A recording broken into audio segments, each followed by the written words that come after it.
हमेशा अच्छे लोगों के साथ बुरा क्यों होता है?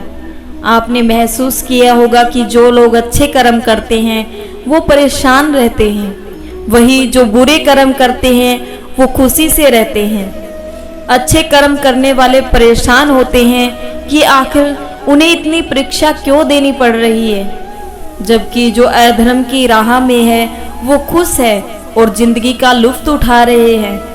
अगर आपके मन में भी ये सवाल आया है तो आज हम आपको इसका जवाब देंगे। ये जवाब वो है जो भगवत गीता में लिखा है और श्री कृष्ण ने अर्जुन को दिया था। भगवत गीता में वर्णित कथा के अनुसार जब भी अर्जुन के मन में कोई दुविधा होती थी तो वो श्री कृष्ण के पास पहुंच जाते थे।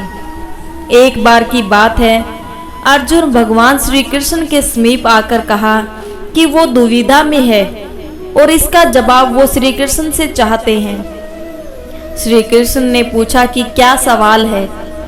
अर्जुन ने कहा, मुझे ये जानना है कि अच्छे लोगों के साथ हमेशा बुरा क्यों होता है, वही बुरे लोग खुशहाल दिखते हैं।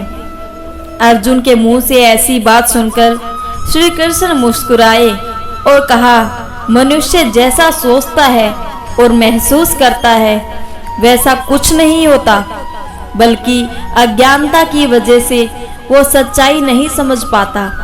अर्जुन उनकी बात समझ नहीं पाए। इसके बाद श्री कृष्ण ने कहा, वो जानते हैं। श्री कृष्ण ने अर्जुन से कहा, पार्थ, मैं तुम्हें एक कथा सुनाता हूँ।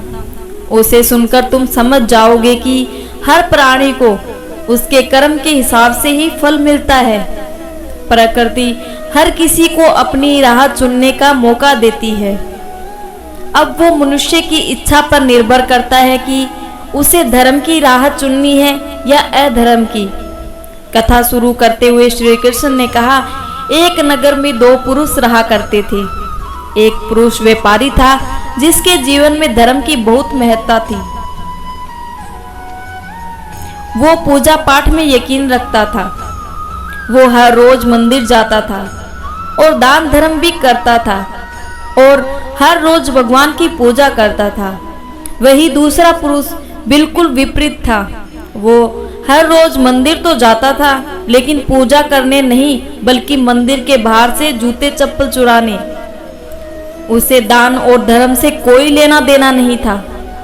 समय बीतता गया और एक दिन बहुत जोर की बारिश हो रही थी।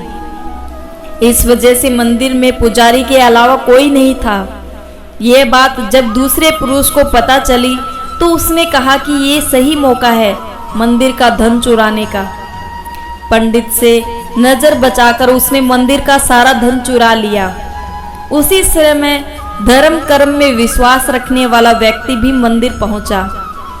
दुर्भाग्य से मंदिर के पुजारी ने उसे ही चोर समझ लिया और चिल्लाने लगे। वहां लोग एकत्रित हो गए और उसे बहुत मारा। किसी तरह वो बचते बचाते वहां से निकला तो दुर्भाग्य ने उसका साथ वहां नहीं छोड़ा। मंदिर के बाहर वो एक गाड़ी से टकरा गया और घायल हो गया। फिर वह व्यापारी लड़ते हुए घर जाने लगा तो रास्ते में उसकी मुलाकात उस पुरुष से हुई जिसने मंदिर से धन चुराया था। उसने कहा, आज तो मेरी किस्मत चमक गई, एक साथ इतना सारा धन मिल गया। ये सब देखकर उसे बहुत बुरा लगा और उसने अपने घर से भगवान की सारी तस्वीर निकाल दी। कुछ सालों बाद दोनों की पुरुषों की मृत्यु हो गई।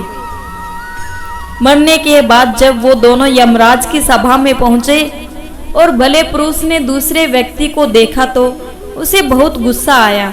उसने क्रोधित होकर यमराज से पूछ ही लिया, मैं तो हमेशा अच्छे कर्म करता था, दान में विश्वास रखता था, उसके बदले जीवन भर मुझे अपमान और दर्द ही मिला और इस व्यक्ति को नोटों से भरी पोटली, आखिर ऐसा भेदभाव क्यों?